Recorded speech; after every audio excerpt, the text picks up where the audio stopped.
পরিষদ কেন্দ্রীয় নির্বাহী কমিটির নেতৃবৃন্দ, ভাই বোনেরা, আসসালামু আলাইকুম। দীর্ঘক্ষণ আমরা প্রত্যেকে সংগঠনের বিষয়ে আলোচনা করেছি, সুনির্দিষ্ট বিষয়ে আলোচনা করেছি এবং গঠনতন্ত্র আমরা অনুমোদন করেছি। এই বিষয়ের উপর আমাদের সম্মানিত সভাপতি, বাংলাদেশ ওয়েলফেয়ার পরিষদ কেন্দ্রীয় নির্বাহী কমিটির সম্মানিত সভাপতি আবহাওয়া বিজ্ঞানী মির্জা নীলিমা সকল বিষয়ের উপরে বক্তব্য রেখে এবং সবার সমাপ্তি ঘোষণা করবেন। আসসালামু আলাইকুম। এখন বক্তব্য রাখবেন বাংলাদেশ ওয়েলফেয়ার পরিষদ কেন্দ্রীয় নির্বাহী কমিটির সম্মানিত সভাপতি আবহাওয়া বিজ্ঞানী মির্জা নীলিমা জাহান। অসংখ্য ধন্যবাদ। আসসালামু আলাইকুম। আজকে মিটিংয়ে উপস্থিত আমাদের সম্মানিত উপদেষ্টা সাইফুল ভাই, সম্মানিত সিনিয়র সহসভাপতি তার পাঁচজন আপনি ওদিকে জানান সুরে তুলে লাগে আমাদের সম্পাদক সাহেব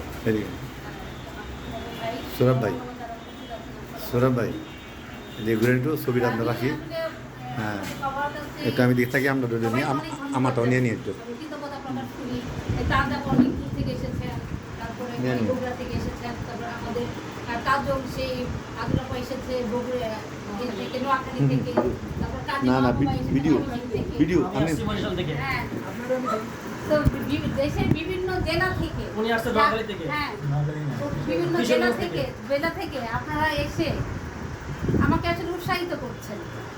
আমি প্রথমে আহ্বান জানিয়েছিলাম যে আমি আসলে সমাজের জন্য করতে চাই, এইভাবে সারা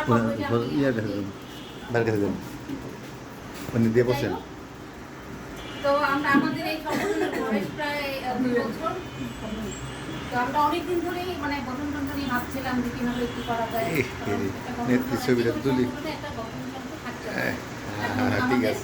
সরকারি একটা পারমিশন দরকার এই ধরনের সংগঠন চালাতে চাই। তো সে লক্ষ্যে আমরা একটা গঠনতন্ত্র তৈরি করেছি এবং আপনারা সবাই সেটা করেছেন এবং আমাদের সাধারণ সম্পাদক মৌ ভাই সেটা আপনাদেরকে সবাইকে শুনিয়েছেন। এখন আপনারা সবাই এই গঠন করতে আপনারা আপনাদের মানে হার সূচক যে মন্তব্য করেছেন, মানে সবাই মানে এটার পক্ষে।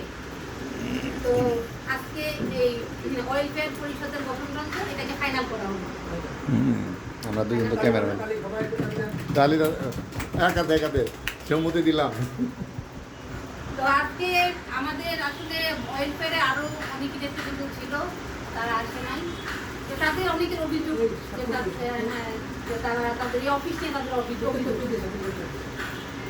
এখন কথা হচ্ছে যে আমরা তো আসলে এখনো মানে আর্থিক দিয়ে এখন আমরা স্বয়ংসম্পূর্ণ হতে পারি না। এখন ওনারা যদি নিজ থেকে কোনো অফিস নেয় আমাদের কোনো সমস্যা নেই। আমরা এখন আপাতত অস্থায়ী কার্যালয় হিসাবে আমরা এখন এই অফিসটাকে আমরা